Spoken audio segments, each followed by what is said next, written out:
Yo, yo, yo, what's happening, everybody? It is I, the Most High, and I'm with my tag team partner, Chitty, a.k.a. Chitty Bang. What's good? What's good? Yo, but fuck all that. Today, we aren't tag team partners, okay? So we are not. Off the rip, we just about to let y'all know. Just dropped the bombs already. We're here for some heat. We're here for some fire. We're here with all the smoke.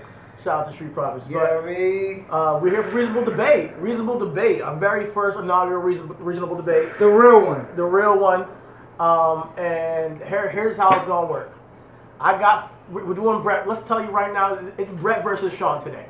I'm a Bret guy. Always have been a Bret guy. He's a Shawn guy. He's always been a Shawn guy. Today we once and for all decide who was the A side. Who was the A side? He said that Bret wasn't an A side, and I'm like, nah, I'm not having it. I'm not fucking having it. So fucking upset. I'm not fucking having it, you know. Yo. But don't disrespect the excellence execution. Feel me? We just did a coin toss of who's gonna go first. It's gonna be Verzuz style. We're gonna put a clip up, and then I'm gonna rebuttal and do a clip. I won the coin toss. He's gonna do his first clip for Shawn, and then I will do my clip for Bret, and we'll have this first round. So you take it away. I know you're rolling up. Yeah. But I'm prepared. I'm very prepared. All right. So listen, Shawn Michaels is, as he stated, my guy, and with that being said, this will be a show where you will not get agreement. Yeah, I mean, now I might concede to some things, right? So how I'm about to start this off is, I'm gonna concede that Bret Hart was a more dynamic and more reputable tag wrestler. Let's just turn the cameras off. Okay, reasonable day over. Now, Bret wins. But the Hart Foundation was very instrumental in revitalizing tag team wrestling in the 90s.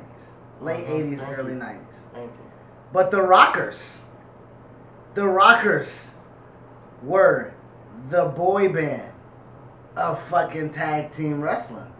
You know? Did the Rockers win the tag team titles? Now, that is, they actually did win the tag team championships from the Hart Foundation. No, they didn't. Hold on. It's erased in the fucking history books. Bret was politicking back then. Niggas want to talk about Shawn politics. Nigga, Bret was no, the ring rolls broke, and they didn't do a rematch. That's not Bret's fault that the ring rolls broke in the match. He was on politicking, and they put the titles back on the Hart Foundation because that didn't exist. Straight from the record. What happened was they won the tag titles at a live show, and thanks to these fucking journalists out here who love to ruin shit, that got out, and you know, they had to reverse the decision because it didn't happen on television. But what I am going to say is, what they have held almost every championship in WWE. Okay, so we're going to debate Shawn and Bret pre-2000. Yeah. So everything... It's not quite fair for Bret. Yes. So I won't use anything of Shawn's that is in his second run. Bet. You know what I mean? I won't use anything of Shawn's that's in his second run. But in his first run, in his very first championship, it's going to be my very first clip of the show. Okay? So, Shawn Michaels won his first championship, which was the Intercontinental Championship, who I believe he put on the map as the Showman's Championship. Now, Bret held the title as the Workers' Championship, but Shawn held that championship because he can work and he was a showman. And that is what we now identify the Intercontinental. So Shawn is attached to the Intercontinental Championship more so than Bret because of how he carried it, how he was as a performer with it, and his challengers with it. He actually challenged Bret as the Intercontinental Champion when Bret was the World Wrestling Federation Champion and had a really great, fantastic match. But that's not the match I'm going to. I'm going to... I would like everybody to, if they have it, go to Peacock or YouTube. That's where we're going to pick up at. And it is 1992. November 14th. Saturday night main event is everybody's favorite time of wrestling. Saturday night, get to watch it. And Shawn Michaels defeated Bret Hart's brother-in-law, the British Bulldog, for the Intercontinental Championship. And guess who the British Bulldog beat for that very same championship earlier in the year? Bret the Hitman Hart. Okay. You know what I mean? So, I know we get about 5 to 10 minutes. I'm sorry, we get about 10 minutes on our show our clip. I have not put up my clip yet, but you know what I mean? I'm gonna pull it up. I'm gonna be honest, man. Yeah, let me see Yeah. I guess he needs to see greatness. You feel me? So I'm gonna go ahead and put it in there. You know what I mean? I mean, Shawn is that dude. I'm not here to say that he ain't a legend and great artist in his own right. But yeah, let me see this. Let me see the IC match, and I'll show you. It's a 2-minute clip right here. Shout out to Daily Motion. We steal a lot of shit from all these big time corporations from Daily Motion. So my niggas, you know what I mean? All right, so we loading up the clip. It's a 2-minute clip. Y'all gonna be able to see that same clip up here in just a moment. Shout out to the Wi-Fi. Oh, I'm not on Wi-Fi. Okay. That's where we having a problem at. I'm on my hotspot. You know, when you're dad, man, you always gotta have your hotspot on because my car has the monitors in the back. And listen, nigga, I ain't trying to hear that shit while I'm driving, nigga. I am not. All right, so. Yeah. Give me 1 second. He got. All right. Yeah, I mean, I'm not gonna see, lie. don't tell. Now you can see in the first round already, bro. Like that just let me know that you. That just let me know you know what really is up. Oh yeah. Yeah, I mean, but you don't know what's coming, so I'm gonna. I don't know what's coming. You don't know oh my gosh. I got tricks up my sleeve too, man. Here you bring go. out the IC Championship reign. Yes. The IC Championship reign, the very first IC Championship reign, the reign that put Shawn on the map as a champion. As a fucking champion, baby. You know what I mean? I'm glad you started with it, because it's good Davey Boy Smith, you know, one of the guys who worked in the dungeon. So he's like, you can call him the B side in this match or the A side, but hey. No, British Bulldog winning the Wembley was the A side. Shawn, the upstart, was the B-side. Shawn worked his way up. Became the grinder. Became the showman. The showstopper. Yeah, I mean? Right now, get some papers real quick. I'm about to get his ass. Oh, no. All right. See? Look at you. Projecting. Oh, okay. All right. Projecting. All right, Projecting. You don't even know. Technicality. Great moment. Right. Hold on, man. You feel me? Greatest run, man. Every run starts fantastic. Yeah, I mean, every run doesn't start off fantastic. No, I feel you. You know going with that?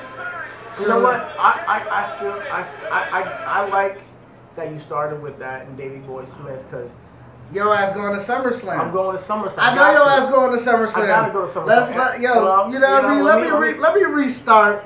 Let's motherfucking get him a fresh camera. And this nigga about to take us on memory lane to Wembley. You know what I mean? So, and see how, you know, a real excellence of execution, you know, puts on a work of art, you know. Oh, man. I'm recording. You're recording. Bet. You got 92. I went to 93.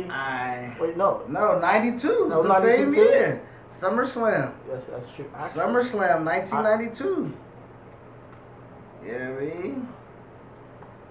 And while he getting his clips and shit, I'm gonna be rolling up this good. You know what I mean? So, it's 92. Bret's in his first Intercontinental Championship reign, I think, if I'm not mistaken. He just actually 92. He was already champion by that time. Not WWF champion. Not WWF champion, but he won this off of Roddy Piper. So this is the first time he's had the Intercontinental Championship. He took it into SummerSlam '92, And if you want to see a performance of how to make somebody else a star, you know, not always taking the spotlight, Mr. fucking showstopper, somebody who's humble and can put over a other talent and make sure that they take it to the next level. Take a look at this clinic. Oh my gosh, this nigga's about to, yeah, thank you too with the commercial. Just stalling us out just a couple seconds. Yeah, man. Just look at the way the match begins, bro. They were Intercontinental Championship match, main eventing, while Macho Man and Ultimate Warrior were on the same exact card. This right here is a moment. And Bret, he's on his way up as becoming this big superstar babyface. But he's able to, at this time, as IC champion, give a rub to Davey Boy Smith. Look at this.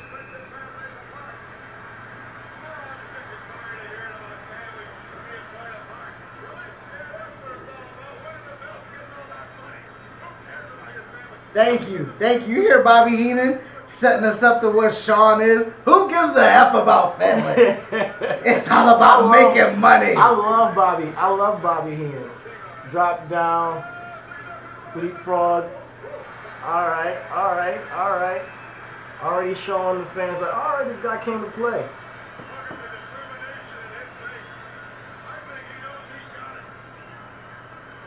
Yes, show us the arm drags that you was about to show us the rest holds.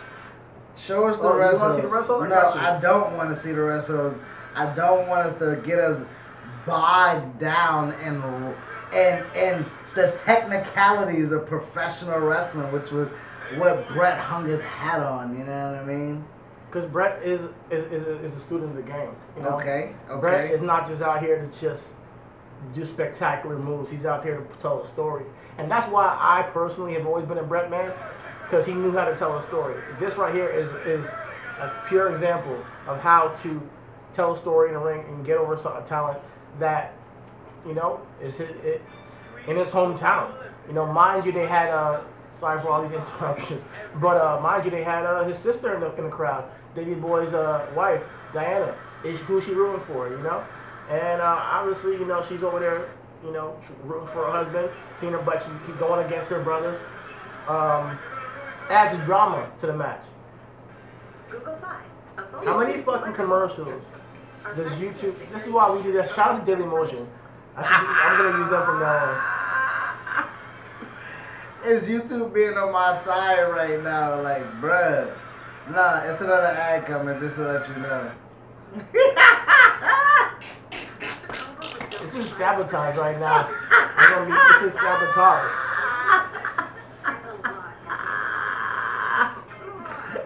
They won't even let you skip this one. They like, listen, nigga, no. But so okay. Bret's moment at SummerSlam '92. One of his best matches. One of his best matches. One of the most iconic matches. Right here. Mm-hmm.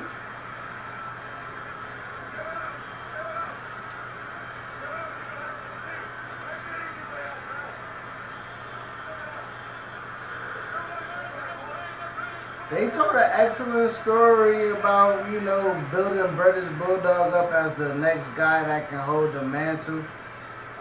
He can never staying off the weed. Rest in peace, British Bulldog. He couldn't stay off the. Let me do this. This is Patreon. I mean, you can just say whatever you. He smoked crack. Oh. Yeah. British Bulldog pulled out the victory. His wife is in tears. And he's new Intercontinental champion.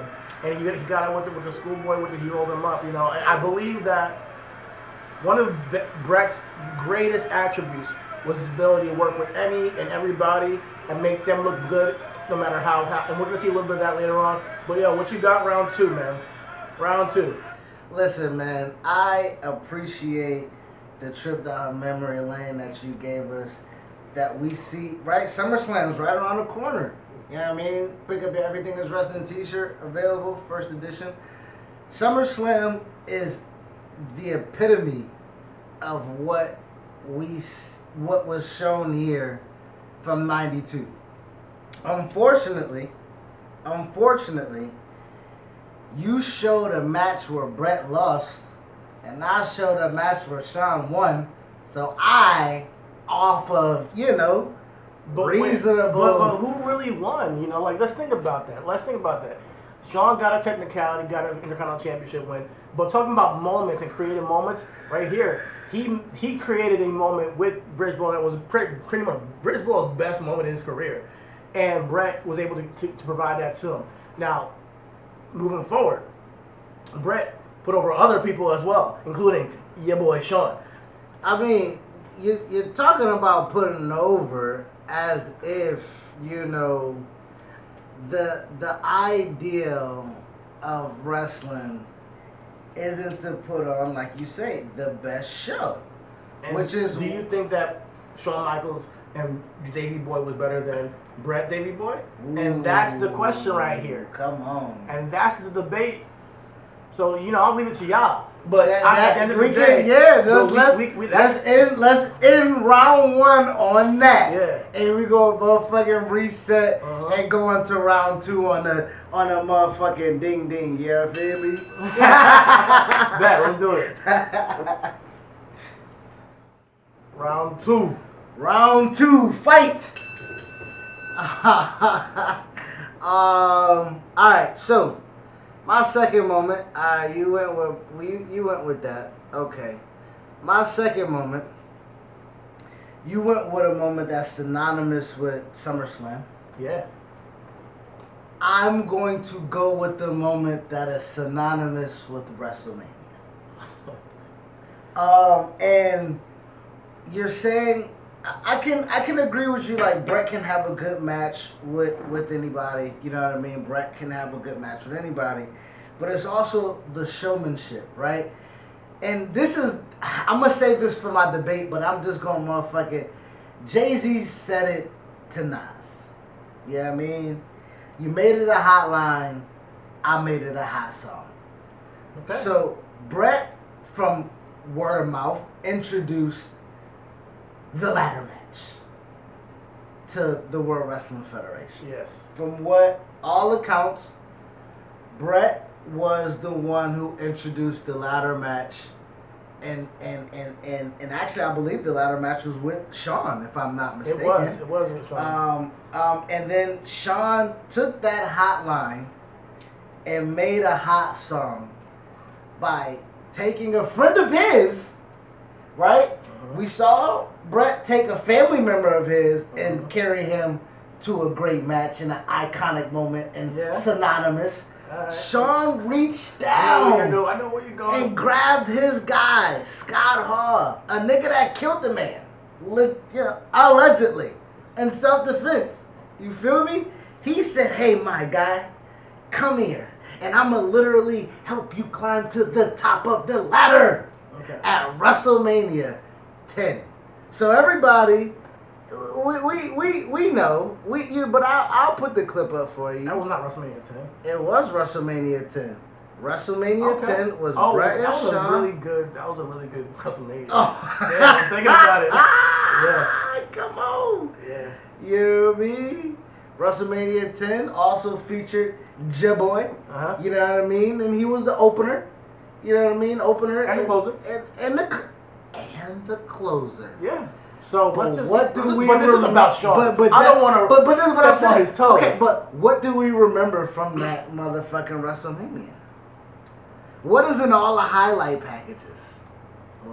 Is it Shawn coming off the top of the ladder onto motherfucking Razor Ramon? I mean, or is it the scoop? You can talk highlight packages. I'm just all you want. I'm just saying. There's a lot of highlight packages. I think the Young Bucks can put together a highlight package. All right, listen. But go ahead. I'm just saying. Now you bring up the Young Bucks. You say, are the Young Bucks the best tag team of their generation? One of, correct? They're one of, but they're not top. 3. I don't think. Right Okay, now. To me, that's my subjective opinion. But go ahead. And that's what I'm gonna break down. Super inspired by the Rockers. They are changing the business. Also, something that Shawn did. This is part of what Shawn did. Change the business. Look at some of the work that him and Ray's doing. Now I got some ads on my side, so it's an even playing field. We on neutral ground right now. I got some ads. My shit, Applebee's, making a nigga hungry as a motherfucker. And the Rock with Jungle Cruise, everything is wrestling, my nigga. Maybe he was right. He's switching down the clip. That's all. But at this point, ladder match, epic. WrestleMania 10. All right. I'm glad you got this out the way though, because. Oh, you thought I was gonna have it in the semi-tuck? Nah, you know, I gotta come out fire. You know, listen, it's harder for you to overcome a 20-point lead on a 3-touchdown deficit. You know what I mean? But I do believe, honestly, you know, not conceding here, you made a good, valid point with Shawn and Bret comparison on the round 1. But I still believe that being Shawn's first title win makes this particular match matter a lot more. Now, Shawn was on a run. He let the title go. You know what I mean? So now he got popped for steroids. Something Bret ain't never get caught doing. I ain't gonna say he ain't do it. He ain't get caught, nigga. You know what I mean? So Shawn got popped with the roids. And this was crazy. This was right around the time of the steroid era when they were saying that that's why they pushed little guys. You know what I mean? But Shawn still had to motherfucking get it in. Nigga, I gotta be on Playboy somehow. Shawn was incredible. Like this match right here was not the first ladder match. You know, they revolutionized it and made it what it was. Shit. Woo! Yeah, you know what it will become. Actually, they took it up a notch and evolved it. And you know, right now you got. We'll see. You know, if you got a point, but this right here is a highlight that if you didn't go to, I would have been like, where was that? But you know, I mean, I think in Verzuz is always the nigga that's gonna play the hits. You know what I mean? So I gotta play the hits. You know what I mean? I got you. Yo, those IC championships. Listen, Shawn, Razor, Warrior, Bret, they made that title fucking amazing. Like, they made that Intercontinental Championship amazing. You know what I mean? Oh, he put his ass out. That got him over more than anything, my nigga. But yeah, man, and everybody know the moment that I'm speaking of. Now I can show it, but I'll put it in there. You know, he saw it. He know what I'm talking about. Exactly what you know what I mean? You know? Everybody emulates Jimmy Superfly Snuka. That was fucking Shawn's montage moment. And we talking about montage moments. Shawn definitely is in. You know what I mean? So that's my round 2, WrestleMania 10, Shawn Razor ladder match. Shawn lost, by the way. You mother.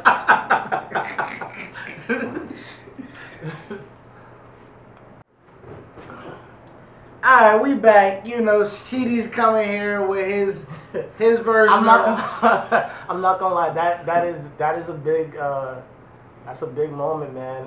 That ladder match, I'm not gonna hold you. That's tough to top. So I gotta go deep into the archive for my man. You see it? We about to see right here.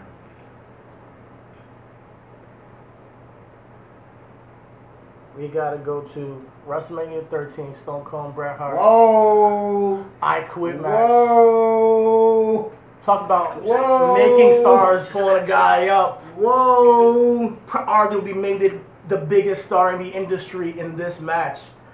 And it's a lot to do with storytelling. Come on, you want to hit me with the ladder match? I gotta hit you with the double turn, bro. I gotta hit you with the double turn the biggest double turn of probably entire wrestling history. Yeah. The greatest one in wrestling history. Bret Hart comes in as the white meat baby face who is just a little bit pissed off about the way that things are changing in wrestling. He's over here typing some of the best promos of his career. He's a little bit pissed off because he just won the title. He lost it because Stone Cold cost him the title. Not to mention he won the Fatal 4. He got screwed at the Royal Rumble, got screwed in the Fatal 4. He won the Fatal 4-Way, won the championship, got screwed again. At this point, he's fed up with Austin. You know, he's about to take his head off in this match, and they got to go to I Quit. Whoever quits loses. Referee Ken Shamrock. You know, so talking about classic moments. Come on, man. Nothing better. Just can't beat this. Wow. Okay. Damn, round Let's 2. fast forward Well, to the actual. Damn. Okay. match. So it's This crazy. shit- Yo, we did not communicate our fucking moments. Picks, yeah, we didn't pick our picks. But We the didn't tell fact that we fucking going bar for bar, you know, be song for song with this joint, I go IC championship against British Bulldog. I'm trying to go to where this match started because it started off with heat, you know? Stone Cold's just waiting for Bret to get in the ring. Bret's doing this whole eyeglasses thing. You know, Now, why comes was in it- as the baby face. Now, why was this a double turn? Why did fans hate Bret so much right now? Tell All right, you know what I mean? no, just look at start off fire. Just aggression off the rip.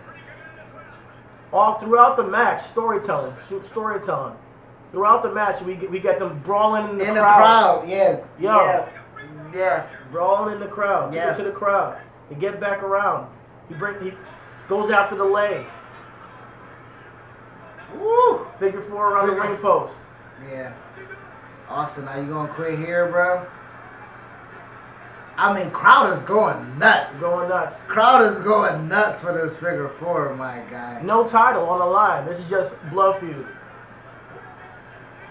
Bret was fucking ripped at that time. Great shape. Jesus. Okay. Damn. You know, let's fast forward a little bit.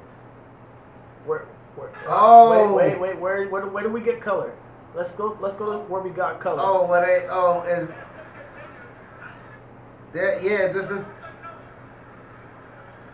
I think it's out there here. All right. Damn, Austin I'm going put fast forward right to that moment. Austin put that nigga right in the motherfucking sharpshooter. Uh-huh.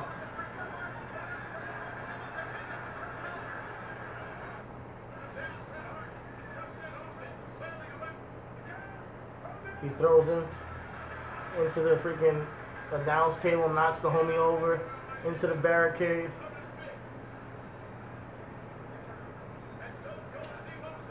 And I think this kind of like took Austin to the next level. You know, I think this right here is, if you see the model of his matches even after this, takes on a different form. He does more going to the outside, going to the crowd. Him and Rock, him and Triple H, his match forms take on a more brawling aspect. He's cut, bleeding like crazy. You know, we can go straight all the way to Yeah, in the iconic moment. Vinnie Mac did not like that color spot, but this was the iconic moment right here. Oh Yeah. my gosh. Blood down the Oh face. my gosh. Bret being Sharpshooter. relentless in the sharpshooter, not like, listen, nigga, no. Quit, bitch, or I'll snap your fucking legs off. Mm-hmm. Nah, you bitch ass nigga, you lost credibility. Yeah. Yep, Bret. Yep. Damn, Austin's fading. Right there. Austin fades. And why, you know, Bret becomes the heel in this moment, and he's babyface, he doesn't quit. Austin doesn't quit. Bret doesn't quit either. Because at the end of the match, they call it off, and Bret You let your rage take over. his rage took over. Yeah, he still was going Yeah. after him. You know, he wanted to end this guy, and the fans weren't feeling it. He tries to get out of it. Wow, Doesn't- nigga. He's just trying his best to get out of it, but no, he gets him locked in it again, and he passes out in pain, though. Oh man, that is a very, now I would say that don't even make the heel turn. Bret being fucking disgusted that the match had to be ended because Austin didn't quit. That's who you caping for? That's your guy, man? Yeah, You know I'm what talking I mean? about as far as the art of wrestling, putting together and telling a story. Nobody did it to the level that Bret did it. In fact, you know, and I know there's a lot of great Shawn Michaels stories. It's not to say that he hasn't had great storytelling. I think as far as organically knowing where he's at in the match in relationship to the guy he's going against, the moment that they're at, what can we do in that ring to create a special moment? And I don't think that you can beat Bret at that. You know, he's over here taunting and shit. He goes and attacks him again, and then Ken Shamrock, you know, I freaking can't even get to my bad. He continues the attack.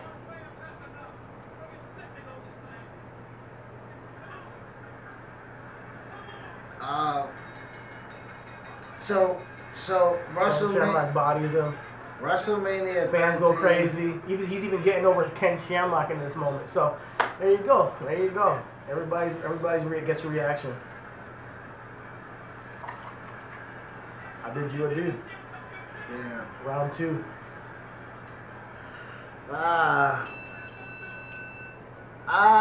That was a pretty good moment for Bret. I will say that honestly.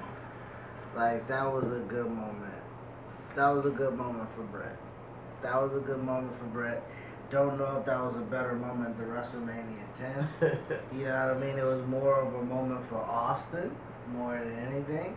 Arguably. But that was... I mean, yeah, it made him, but you don't get that without the A side. You know, Bret. You don't get that moment without that. No. And Bret is half of that because it's a double turn. Think about it. If Bret didn't turn heel at that moment, and became kind of like a heel in the States and a babyface in Canada, so we even get to that run later on in his career. But if he doesn't do what he did right there, and know the right moment to say, hey, this is how we should make this match happen because he put the match together, that's all Bret right there. You know, as far as the work, as far as creating moments, and yes, it was one for Austin as well, but that makes it even more of a reason why Bret is so great in what he does. Alright. We're gonna go into round 3. In basketball, in the best of 5 series, game 3 usually kinda. Yeah, I mean, so I'm about to motherfucking Alright. I already said I got both of them. You got both of them? Yeah, I got both of them. Let's see what you got. Yeah, I mean, so to be fair, Bret and Shawn is a crazy fucking debate for the simple fact is, and compare moments, right? You know, there's no more, I would say, iconic moment that changed the course of wrestling than August 11th, 1997. Okay. Monday Night Raw. For those who do not know, you can pull that up on the Peacock, which I will in a little bit. But just to let you know what happened. Where are you going with this? The main event was Shawn Michaels versus Mankind. And at the end of that match, we got the very first appearance of D-Generation X. Break it down, nigga. Alright. Yeah, I mean, so. Touche, that's good. So we got Shawn out here. Right, tell him, Vince.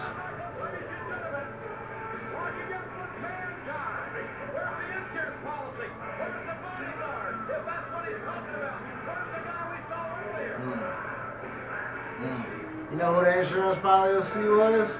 Shout out to the late great Rick Rude. You know what I mean?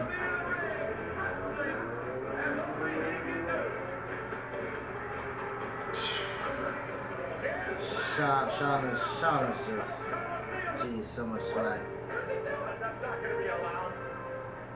Shawn Mankind was another feud that we'll get into later on down the line in another show that we have. You know what I mean? Yeah. Reasonable Retro Review, where Shawn and Mick really, they really had a crazy connection in the ring and was able, like you say, to tell stories. Let me turn this down a little bit. To be able to tell stories and whatnot. So if you remember wrestling in 1997, Hunter Hearst Helmsley, he comes in, he had the feud with Goldust and everything like that. We saw China Ragdoll Molina at fucking WrestleMania 12. And over time, we tried to figure out what the connection point between every, what is going on, right? Wrestling in 96, 97, 98, as wrestling fans as we know, was very fucking, it was fucking all over the place. It was volatile. But it was injected in my veins type shit. You know what I mean? So him and Mick Foley beating the shit out of each other. I mean, Mick Foley right now, Mankind is wrestling without the mask, and it's just Cactus Jack out here, nigga. Like that's exactly at this point, yeah. It's just he came out with the mask. I don't think it's Cactus Jack in this motherfucker, bruh. So right now, Shawn's getting his ass pummeled. You hear fucking Jim Ross put it over with the bang bang, and Shawn is really doing it, talking about putting the guy over. Shawn is getting the range. He's getting Mick over as a what? A baby face. So, I mean, I know your last point was Stone Cold getting over in the iconic you think moment.